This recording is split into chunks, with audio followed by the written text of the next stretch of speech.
Alors, les exemples de villes à la frontière franco-suisse où il fait bon vivre. J'entends des retours négatifs sur Annemasse.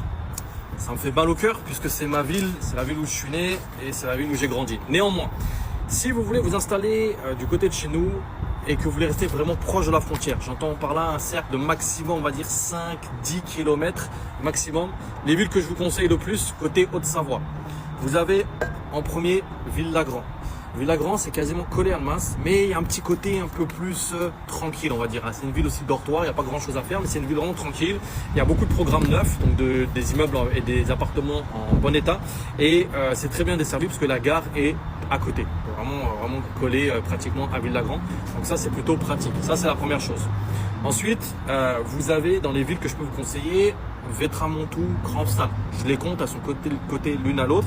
L'avantage là-bas, c'est que c'est un peu plus campagne, donc vous allez retrouver plutôt des... Alors, il y a des appartements également, mais il y a beaucoup de programmes neufs aussi, mais des maisons. Donc si vous avez besoin d'un peu plus d'espace, de verdure, etc., c'est des coins qui sont assez sympas, jusqu'à Bonn même, vous pouvez s'éloigner un peu.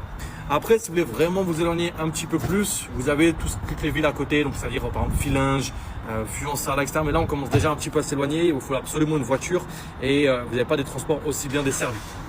Néanmoins, vis-à-vis des trains, étant donné que vous avez des trains maintenant que le Léman Express qui vous emmène à Genève assez rapidement et que vous voulez vous éloigner un petit peu de la frontière, on va dire, vous avez des villes comme Régnier, La Roche que je peux vous conseiller. Pas grand chose à faire, mais assez tranquille, assez bien desservi depuis que vous avez les trains qui peuvent vous amener. Donc honnêtement, assez pratique et c'est une ville sympa, mais pareil, il va vous falloir une voiture, on va dire au moins pour les week-ends si vous voulez vous déplacer un petit peu et aller dans des coins un peu plus loin.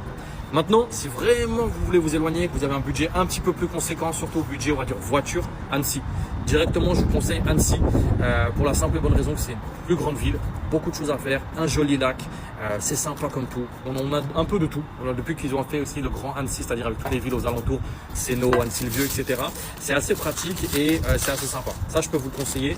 Et enfin, une dernière ville bonus, si vous êtes plutôt, si vous avez le ski et le lac, c'est tout le côté Thonon-Évian. Alors effectivement, on s'éloigne, mais pareil, assez bien desservi avec le train.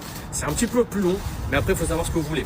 Dites-vous une chose, c'est que généralement, plus vous allez vous rapprocher de la frontière, plus ça risque d'être, entre guillemets, commentaires négatifs, comme on peut dire. Plus vous allez vous éloigner, moins ça sera comme ça. Plus les loyers, alors ça dépend encore une fois, mais les loyers sont un peu moins chers également.